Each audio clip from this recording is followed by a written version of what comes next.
Bonjour, aujourd'hui je vais vous présenter un des rares kits de Gundam 00 que je m'étais fourni à l'époque, ça commence à dater, il y a peut-être une petite dizaine d'années, je ne sais plus. On va voir ça ensemble. Quoi qu'il en soit, donc à la fois pour moi et pour en parler dans le magazine 10e Planète, je m'étais fourni au moins un first grade de Gundam 00. Depuis Gundam Seed, c'était, pour d'autres séries, c'était très clairement les kits qui sortaient en premier, et parfois même avant que la sortie de la série ne soit connue, pour faire une sorte de buzz. Et chaque first grade de chaque série de Gundam a ses particularités. Gundam Seed, c'était quand même très très fixe, mais très sympa à monter, comme je vous le prouverai incessamment sous peu. Et pour Gundam 00, les modèles étaient un poil plus articulés et offraient un petit peu plus de possibilités en termes de pose, même si pour autant il y a quand même quelques défauts, mais là aussi on va y revenir. Donc déjà, on va commencer par la boîte. C'est un modèle comme tous les first grade ou un 144, j'espère que la mise au point est correcte. L'illustration, comme ça va être ensuite de toute façon habituel chez Bandai, et à la fois un dessin entre guillemets fait main, mais surtout fait sur ordinateur, comme le prouve le flou qu'il y a derrière pour l'image de fond. On voit bien écrit FG pour first grade, c'est donc, vous l'auriez deviné, le Gundam Dynames. Je disais 10 ans, c'est ça, puisque apparemment là je vois que c'est du Bandai de 2007. Donc effectivement, ça fait 10 ans cette année. Sur le côté, on voit le modèle, j'essaie de l'approcher, monté et peint. L'arrière du kit, le pilote. Là, donc en noir et blanc sur l'arrière de la boîte, le fait que les pièces se déclipsent facilement des grappes, que chaque pièce peut se monter facilement avec même des polycaps. Là on voit les deux poses possibles par exemple pour ce first grade, donc avec les jambes bien écartées, ce qui change agréablement des first grade habituels. Et on suggère d'améliorer tout ça avec des feutres, peut-être même carrément des feutres Gundam. Donc voilà, idem ici, on voit le modèle monté peint de base avec les autocollants qui sont livrés avec, mais on va y revenir. Et on a fait le tour, et combien c'était à l'époque? Apparemment c'était 600 yens. Voilà, donc je ne crois pas avoir gardé la notice d'emploi dans cette boîte malheureusement, donc je ne peux pas vous la présenter, mais je vais vous présenter le kit tel que je l'ai monté et peint, et on va revenir un petit peu sur ses particularités. Alors, je ne sais pas si on verra grand chose si je laisse la boîte derrière, donc je vais l'enlever immédiatement. Hop, voilà, ça me semble un peu mieux. Voilà, maintenant se rapprocher ça va être compliqué. Mais voilà, alors déjà petite précision, le socle n'est pas livré avec la maquette, c'est un... Alors je sais plus si c'était un socle Wave ou Kotobukiya, je vous retrouverai ça avec un sujet éventuellement autour des bases et des stands qu'on peut trouver en option au Japon.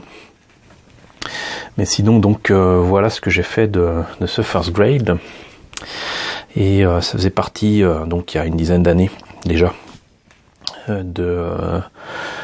cette volonté de ma part de faire en sorte de faire comprendre aux gens qu'il n'y avait pas nécessité d'utiliser du high grade ou du master grade ou du perfect grade qui faisait rêver tant de personnes pour obtenir, sinon le meilleur, en tout cas quelque chose de sympa. Et je pense que j'ai plus ou moins réussi avec certains first grade.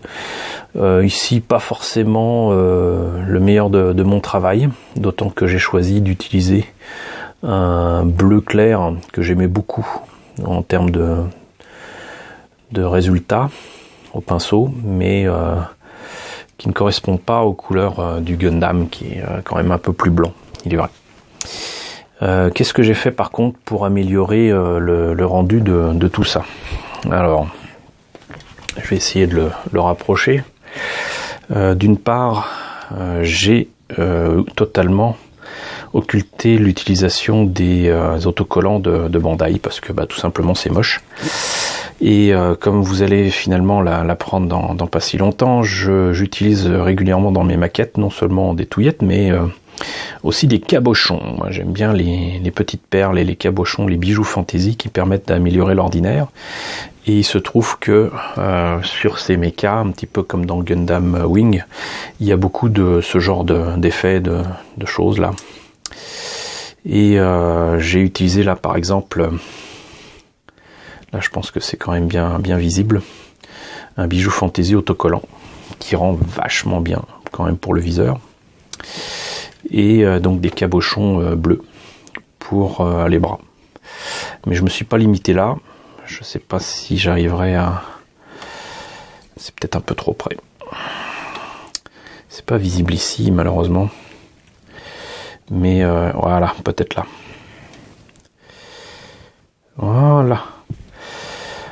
J'ai creusé l'intérieur du buste et gardé le milieu du buste pour le remettre dessus, mais j'ai creusé tout ça et à l'intérieur, comme j'ai pas trouvé de cabochon suffisamment grand, j'ai mis carrément une de ces billes plates de couleur verte pour mettre à l'intérieur du Gundam.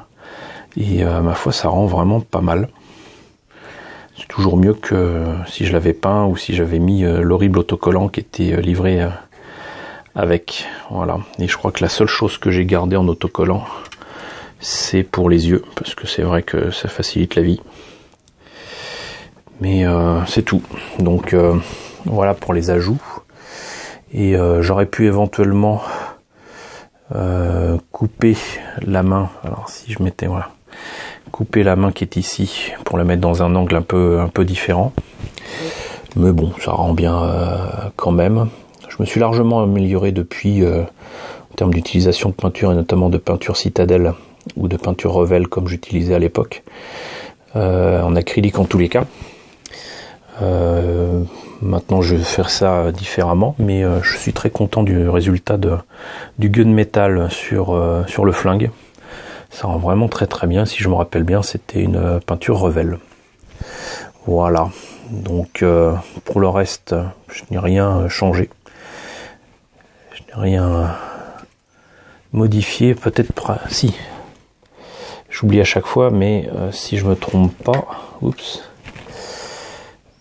L'intérieur des pieds était creux, donc j'ai mis des feuilles plastiques pour éviter que ça reste creux, tout simplement.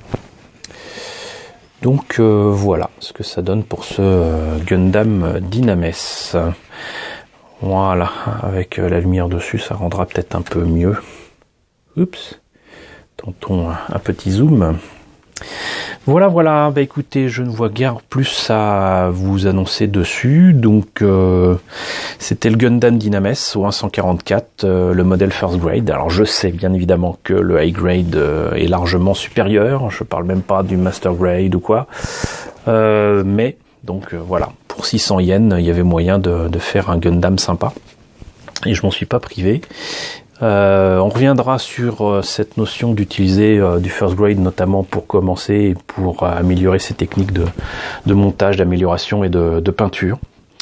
On y reviendra sur essentiellement du Gundam Seed, même si j'ai été très étonné par les gammes de Gundam Age, enfin Age Gundam, mais là-dessus je ne pourrais pas y revenir plus que ce que j'ai déjà présenté sur cette chaîne, puisque en Gundam Age, c'est bien simple, en first grade, je n'ai eu qu'un seul Gundam qui m'a été offert par mon ami Vaming, coucou Paming, donc voilà, je peux pas aller bien loin à ce niveau-là, mais j'avais été agréablement surpris par les possibilités d'agencer des pièces en couleur en first grade. Ça rendait vachement bien.